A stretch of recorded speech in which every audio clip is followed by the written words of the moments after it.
All right. I try to make it easy for folks to figure out if they're in the right session. So I'm going to talk about software patents and solutions for developers to avoid patent aggression. I'm not going to, there's other ways that we could approach this issue, but this is a developers conference, so we're going to go at it from that way. I know that as tinkerers, we like to try to fix the problem ourselves, so I'm going to start with a little bit of background on how the software patent aggression problem got so out of control and kind of large. And then I'll talk a little bit about what the precise threats are and the differences between the two kinds of threats that we face. And then I'll talk a little bit about some of the solutions that are being discussed in the US where the problem is the kind of the worst and one of those things that we export, sorry. And then I'll go through what we can do as developers. If you have any questions about legal terms, like an acronym is snuck in that you don't understand, go ahead and raise your hand. But if you have I know we should just troll the trolls at some point in the middle, because that's it's the neatest, tidiest, but not workable solution. And so save your ideas for other ways we could attack the problem until the end. So, okay, thanks. So the big picture. I chose the bonsai because it when I think of code and all the minute prunings and shapings and the care and feeding, I sort of thought of a nice healthy code base. And of course the last piece that anything delicate like that needs is protection. So we're going to talk about how software patents are killing our little tree here. So the first thing I want to talk about is the difference between patents, products, and ideas, which I think we probably understand in this room, but at some point, our legal system forgot to figure out how these things are different. So patents originally were granted for physical inventions, which they worked out pretty well for, and it was to give you a limited amount of time to gather materials and hire people to build your, cotton gin or your new tractor or whatever. And for physical products, when you have to get wood sent from one place and iron ore mined from another place and then bring in specialists from another place, having a limited time monopoly might make some sense. It gives people a chance to gather all of their materials together and then take their product out to the market. Obviously for software, on a really good weekend with enough Red Bull, you could have your product ready by Monday. So the 20-year limited monopoly that the US Patent Office grants doesn't really make so much sense as a grafting on. The other thing that's kind of different is that a physical device, if I have a hinge and you have a hinge, we can look at each hinge and we're yeah, that's a thing for making the door swing. It's very obvious that we are looking at different iterations of the same thing. Not so for software, especially once you get to the way that it gets worded in a patent application. So, so you no longer have what we call really good notice. Notice is, you can kind of picture it as a fence. So when you've crossed over to infringing territory, you know. And so with software, I would guess that almost every piece of software we're using is infringing some patent somewhere.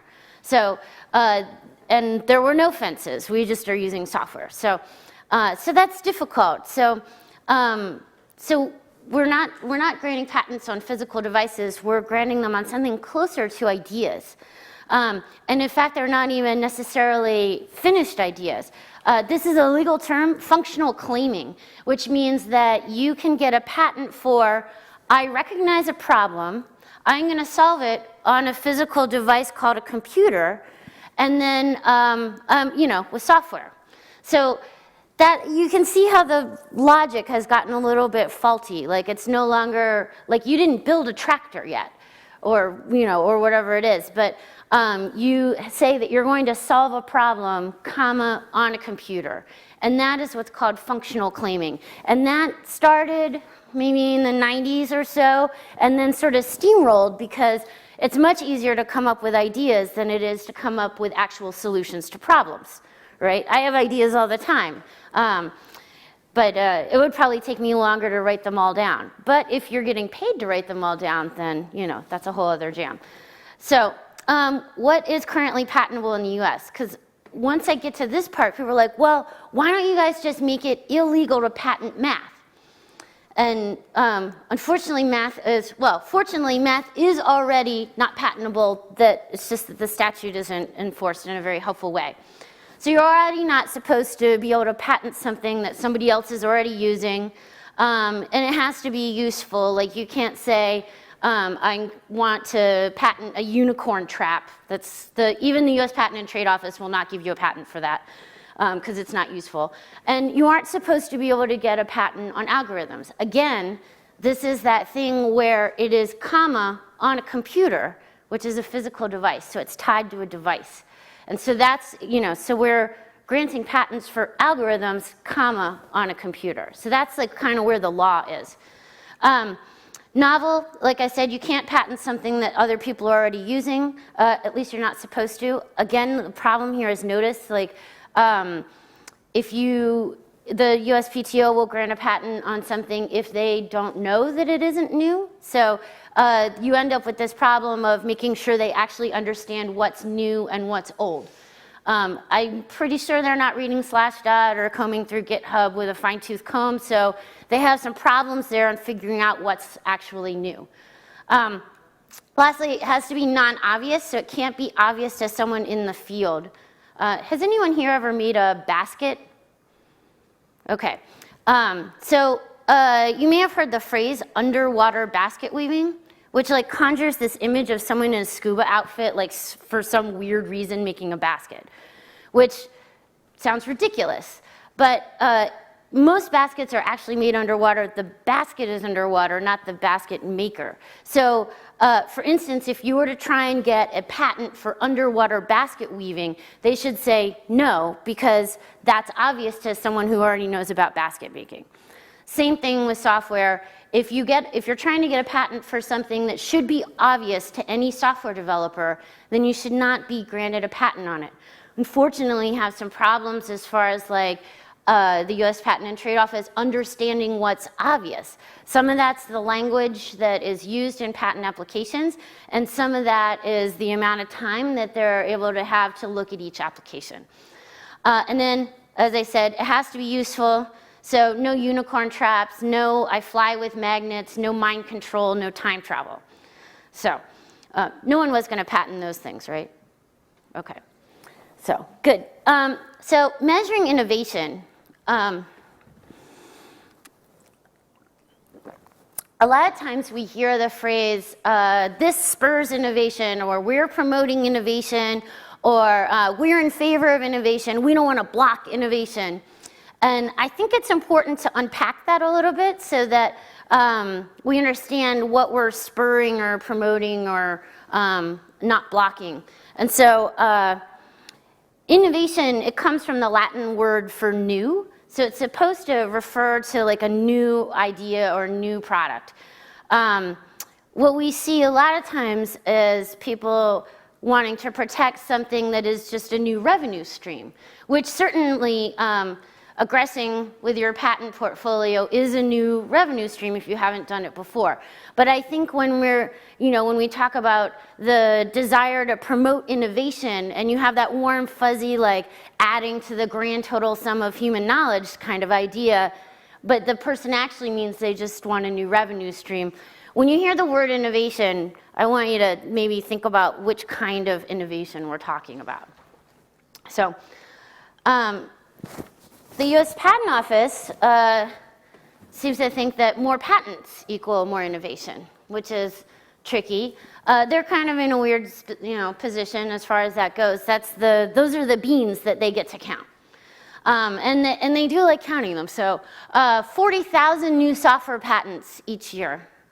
And that's just in the US. There are similar, not quite as egregious, but similar exponential increases in patents in other places. In Europe, it's a little different. You have to do a little bit more of a semantic dance to get a patent on a software-related invention. but it's not impossible that the real goodies in the patent are actually software, but there's some hardware around it. So, two types of threats. So when we talk about patent aggression, that can come from sort of two different places. The unspoiler alert, I think probably everyone in this room knows these things. Patent suits are costing us a lot of money. In the US, we know it's like $80 billion, something like that per year. We know that the activity is increasing and not decreasing. And we know that those lawsuits are not spurring innovation, and we know that it's a pain in the butt. So the first type of threat is trolls. I was in Norway last week. They love trolls. They love trolls like we love cats and puppies. They put them in their playground everywhere. They have lots of stories. It's fun. If it's, you know, a plaster cast welcoming you to a playground.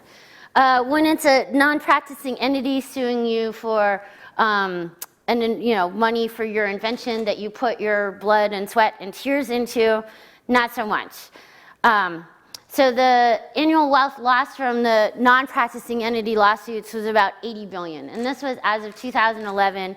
As I said, this number keeps going up.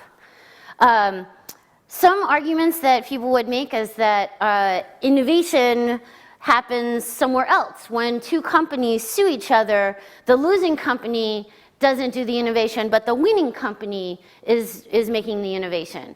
And that isn't true with patent trolls. And it isn't even actually true with the revenue. So they recoup about 9% of this $80 billion. The rest is just lost revenue.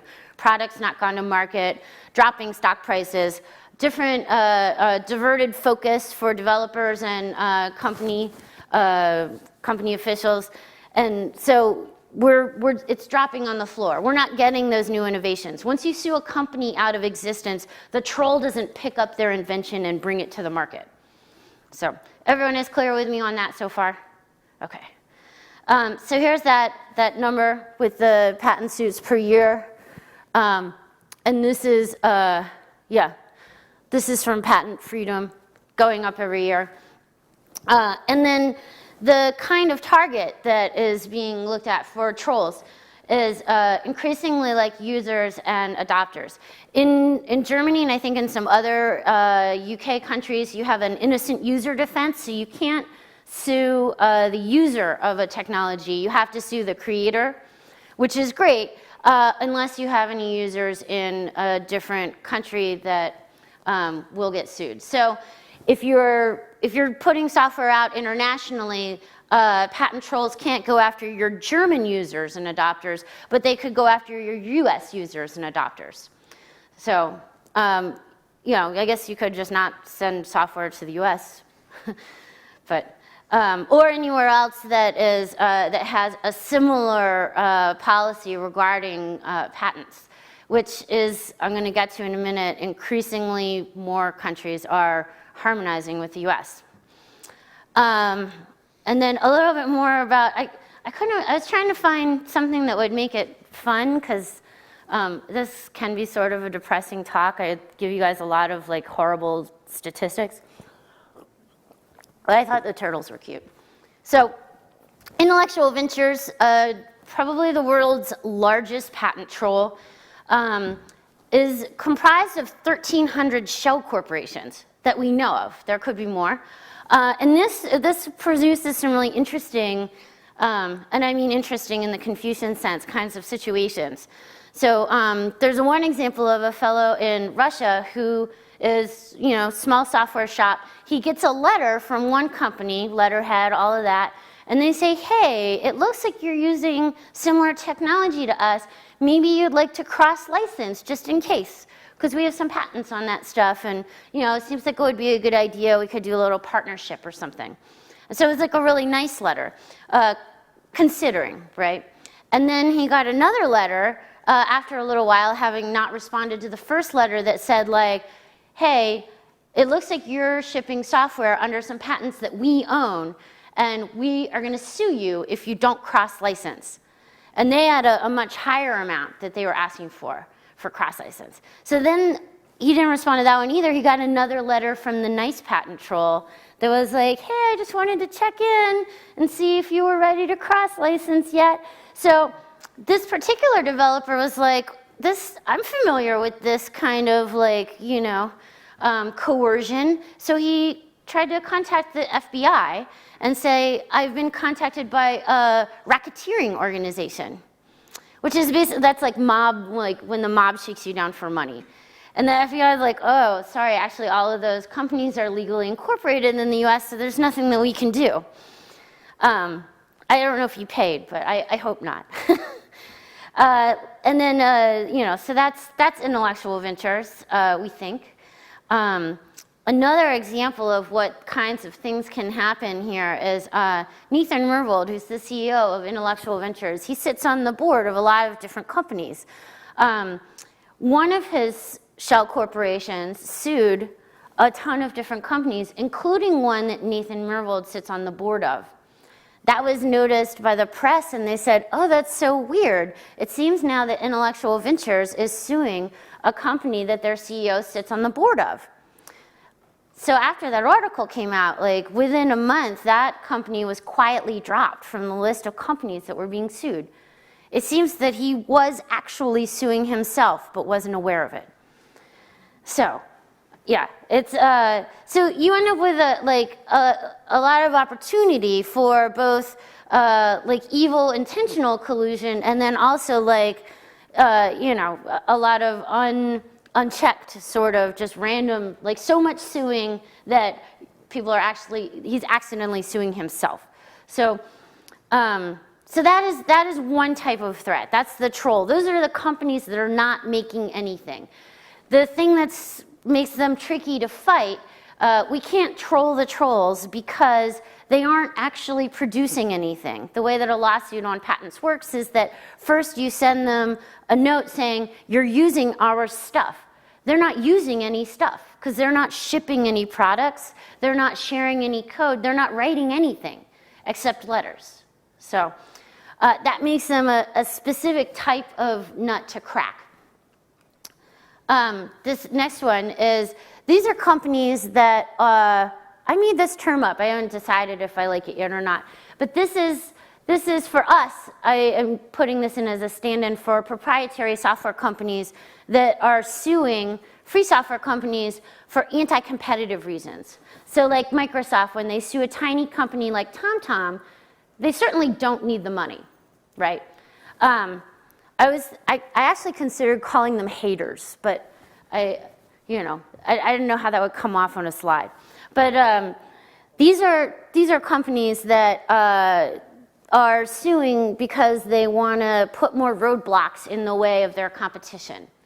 So, and that is a different type of threat. So this kind of threat leads to trying to work around thickets like the MPEG-LA thicket, rewriting code, pulling features out. There was a volunteer who writes GIMP plugins and got a note from Borland, probably some like young new person in their IP department was like, hey, it looks like you are infringing a patent. Like, and they're like, awesome, I'm gonna make a little extra money. And so he just pulled it, he buried it. He like scrubbed it off the web as best he could. He put a note up on his personal blog that said, don't ever ask me about those plugins again. I've destroyed them, they're gone. You know, it's so we don't get this other functionality that we could have used on GIMP. When we had the anti-aliasing font was still in effect, you would have, you know, like your friend would come over, you told them, oh, I'm going to show you this great new thing. It's a totally different operating system. It's free. It's cool. And you pull something up, and they're like, oh, the fonts look kind of fuzzy and crappy. And it's like, well, yeah. I mean, and you might have known why. Maybe you did. Maybe you didn't.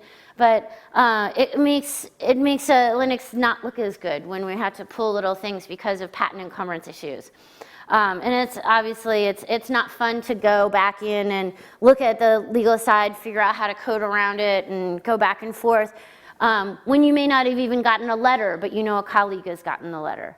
So So the strategic aggressor type of suits, the anti-competitive suits, create a different set of problems, a different kind of response. Like I said, it's a headache even if you don't get sued. So if you know that something is being litigated and your company is also using it, you're probably kind of sweating it, right? Like even if you haven't gotten the letter yet. So you might code around it. We did this with the file allocation table patents. After TomTom got sued by Microsoft, we're like, well, we better code up something different to use in Linux kernel in the main branch also, even though we didn't get a letter that I know of. Sometimes those are secret. So, and then lastly, like when you see suits like kind of deep down in the stack, not like one little cherry on the top of like a mobile device, but like, oh, you can't have rectangles. That deters innovation. So even if you do cross-license, it makes the devices more expensive, and then it takes away time and focus and things like that. And you end up with stuff where it's like, oh, well, I guess we'll all just avoid that like pinch thing for a little bit, and then we'll put it back in, but implement it different so it works kind of more jerky. It's like, okay, so who is that helping? It's not helping us as users. It's definitely not helping us as developers because we have to code around stuff that is so deep on the stack that it seems kind of obvious for a whole strain of technology. So the anti-competitive suits are aimed at wiping out their competition or scaring their customers into thinking, oh, I'll get sued or I'll get letters or my fonts will look crummy, all of these types of things. So that is the other type of problem. And these companies, this is from my buddy Simon. He was going to present with me. I'll try and explain this. He said that when you worked at Sun, what would happen is as you developed, you had to continually patent. And he said, you know, so you develop something, you patent. So like once you start with this idea of like, oh, these anti-competitive suits, they're great, then your company starts to pressure the developers to write more and more patents. So they have more and more things in the arsenal. And so, you know, you keep writing. And so, you know, especially if you get an economic incentive to write patents at work, you'll see like, as you start to do your Christmas shopping, like all of a sudden everyone has like 40 new ideas that are worth patenting. So, you know, not that I'm opposed to Christmas gift buying or anything, but you know, this again, it takes time away from development that could be spent somewhere else, right? So that was a lot about why the U.S. is kind of a mess. So thinking a little bit more globally, it's not really, you know, not all good news, but I assume most folks, like when you write code, you're not like, oh, I hope this gets used by me and maybe my roommate. Like you want to see your code to go everywhere, right? Like I think most of us would like to see their stuff being used all over the world. So that means you have to worry about other jurisdictions besides your own. One of the things that can happen, like it's a lot to keep up with the policies and the judicial practices in all different countries. And a lot of times both an anti-competitive suit or a troll suit will rely on your need for certainty. You get the letter, and the only thing that you can be certain about is if you pay. They tell you what will happen. If you don't pay, you don't know what will happen. You could win. You could go to court and win. It would be expensive. You might be able to ignore them. Maybe they sent out so many letters that day they won't remember to get back to you. Unlikely. But they sort of are resting on this need that you have for certainty. Maybe you can play a little game where you try and get it to be heard in a different jurisdiction that you think will be more friendly to your cause. But this can be tricky. Unfortunately, the courts tend to favor the frequent litigator, the person who knows their way around, knows all of the different legal precedences. And so if your company is getting sued and it's going to be your first time going to court, you should expect to be as clueless as a beginner usually is. So that makes it very hard to get certainty when you go to court. Lastly, I talked about the harmonization This one's also from Simon. You can see the S instead of the Z. He's British. This is the Sydney Opera House. People recognize that, right? It's kind of like a worldwide famous landmark. All right. So Australia recently signed a trade treaty saying that they would harmonize with US intellectual property statutes. Whenever you hear harmonize, you should be suspicious, right? We have all kinds of harmonizing that happens, and it usually is kind of a lowest common denominator type of thing. But basically, they sort of bundled up a bunch of things that Australia would like as a trade negotiation and said, well, we could do those things if you would be willing to harmonize your IP law with ours.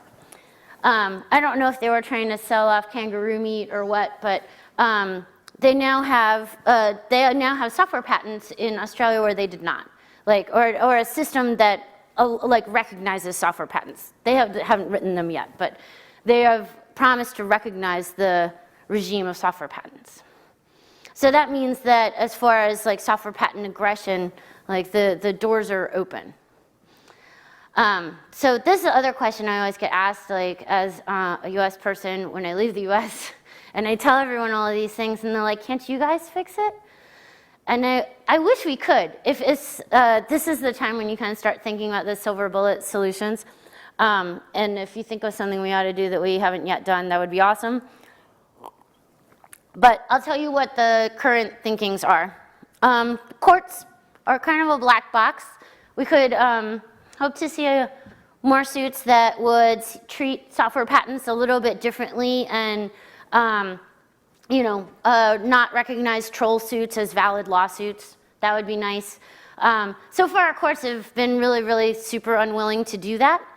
I think it's because the courts that actually hear patent cases are patent attorneys themselves who well, they like patents. They think everything should be patentable, and that every patent deserves to be heard, even if it is a troll suit. So, as far as using the courts as a tool to stop patent aggression, it's expensive to go to court, and we don't always get the result that we hope for. Even when we look at one, like we looked at Bilski a number of years ago, and we're like, oh, maybe the courts will, narrow the scope of patentability a little bit and say a little bit more about pure math not being a great subject for patentability, and they chose not to. So, expensive, as I mentioned.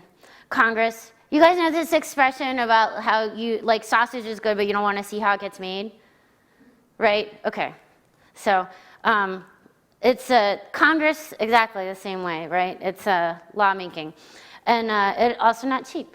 And even when they are willing to work, we can't even really get them to vote correctly on school lunches, but maybe they could do sausage for the kids. But as far as legislative solutions, it's been very hard to get coalition around anything in the current Congress. We have also looked at policy change at the USPTO. They look at certain categories of patents in a different way, and some of those solutions could be ported over or kind of tweaked a little bit to make it so that some of the egregious stuff that we all would look at and be like, oh, there's no way that should be patentable, that those things could be denied. So it's, and I think this has good history. We like to think that everything in the software world has never happened before, but we saw patent speculation during the railroad boom. We saw patent speculation on farm implements before that. And what ended up working was not everyone going down to Congress with pitchforks and asking for the whole system to be demolished and abolished. They looked at industry-specific reform that made it better. So policy change at the USPTO, they could treat software patents a little bit differently because it's not a tractor, right? These are two specific legal definitions, written descriptions and definiteness, and they use these for bioinformatic patents. Written descriptions means, that's a legal term meaning explain how you will actually solve the problem. as opposed to say I identified a problem and I'll solve it with software. So that's how that could look if we decided to do that. And definiteness means that you actually say what is outside the scope of the patent.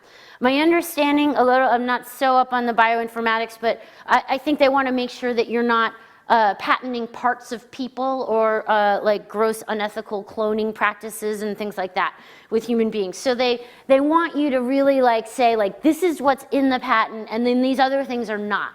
Just so you know, I'm not trying to get Frankenstein here. I'm just trying to like, you know, nice new glass eyes or whatever. So we could port this over to software, and I think it would get rid of a lot of the more egregious software patents that we all know should not be in there. Another pair of eyes. This is I love how the government, they actually use this, I think, as an acronym even, APOE. It's like, if anyone loves acronyms more than software developers, it might be government. But this is basically just means you have a second person take a look at the patent application to make sure that it's not like, no, that's just ridiculous. Just a second person taking a look at it. Right now, we usually have one examiner take a look.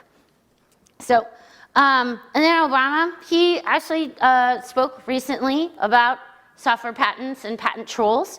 So that's more attention than this issue has gotten outside of the technology community for a long time. I don't know if I'll be able to get anything done, but I'm going to talk a little bit about what he proposed. I also kind of like, who is his dentist? I want to know. That is like the nicest teeth on earth. Anyway, increased transparency. So this is when the company actually discloses like who their real corporate headquarters is and doesn't just like, oh, company X and company B and you know, so you actually, you would like to have it so that when you get a letter from a patent lawyer that you know who that person is actually representing. Maybe the losers pay the litigation fees, so when you have a patent suit, this is also aimed at trolls. It means that, so patent trolls, there's no disincentive for them to send out hundreds and hundreds of letters. Because the ones that, the cases that they win far and beyond pay for the cases they don't win. Because the cases they don't win, it's the cost of sending a letter. So making the losers pay the litigation fees means that trolls would be a little more strategic, I guess, about who they choose to sue. And they would stop bothering some of the companies where it's like a much looser claim. And then lastly, sort of letting the Federal Trade Commission go after trolls. So you can see like there's sort of a theme here. Like we had on National Public Radio, had like 2 different shows about trolls. And in the US, we have this, we think we have this enemy of people who don't work. And trolls fall into that category for us. Like, so there's a lot of energy around the non-practicing entity problem. So all of the kinds of reforms that are on the board are bad for trolls, but they don't really cover the strategic aggressor problem. These are companies that have employees that do actually do things besides send letters. So out of all of the reforms that are being discussed for the patent system, we're not really going to get to the strategic aggressor problem. I mean, we might. It's possible. We might vote all new people into Congress that are capable of getting things done. But I think it's more likely that we won't. Maybe that's the pessimistic part, I guess. I used to be more of an optimist, I promise. Anyway, so what can we as developers do? So this is from Simon. So this is a kind of a 4-part thing. These are all the patents that threaten your software. The first thing that you can do is use a modern software patent, software license that mentions patents specifically.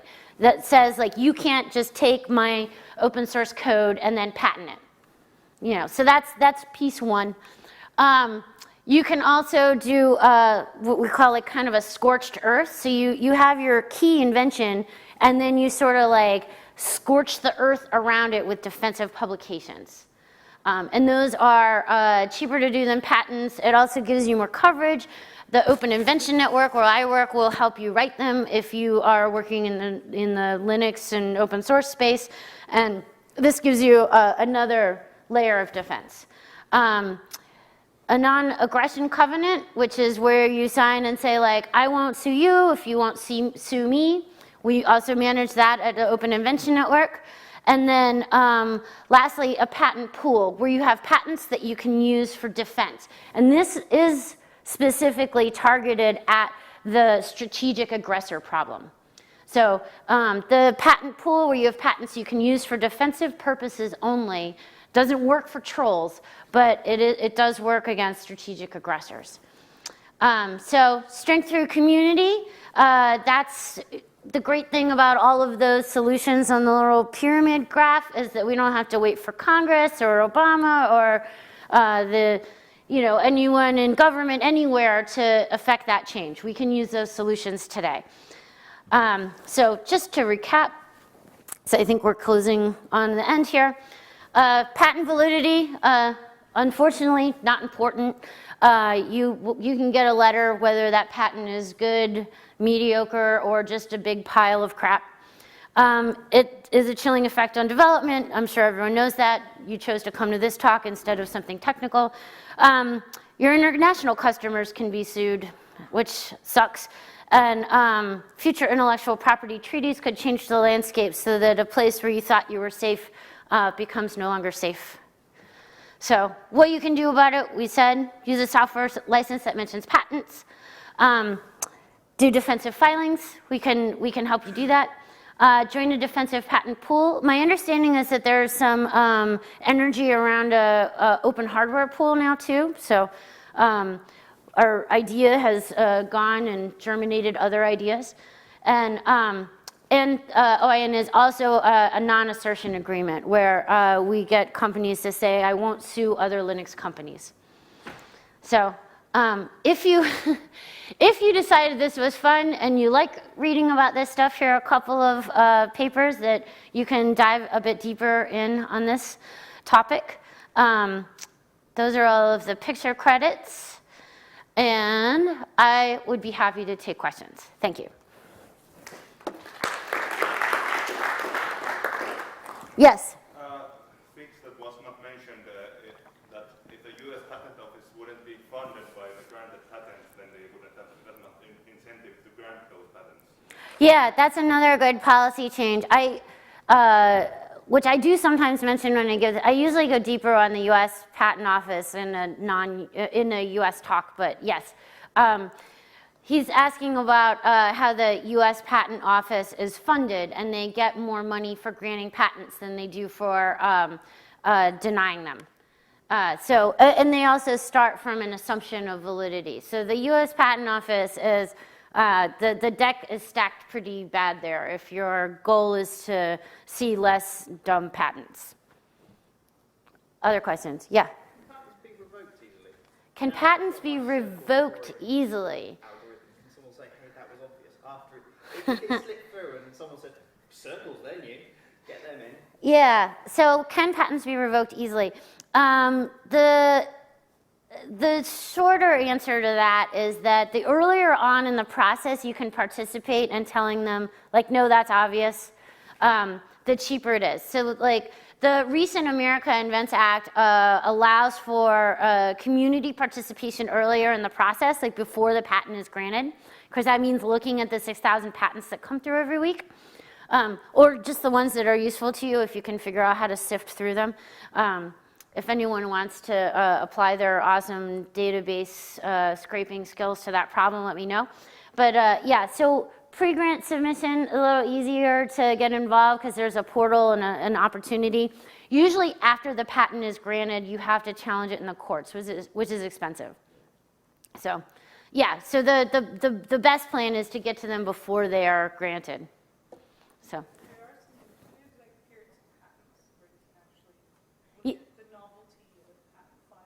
Right. It's been there for a while in the US, but it's been launched in the UK, I can't remember, maybe last year or something.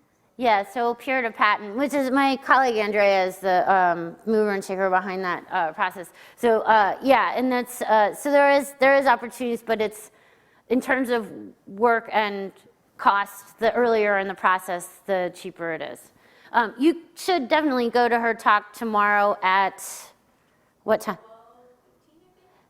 Andrea's talking tomorrow more specifically about defensive publications and the peer to patent process. So. Cool. Other questions? Yeah.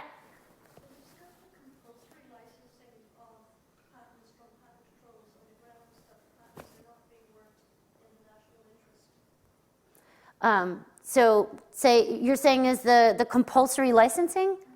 Is it like why is it assumed validity or?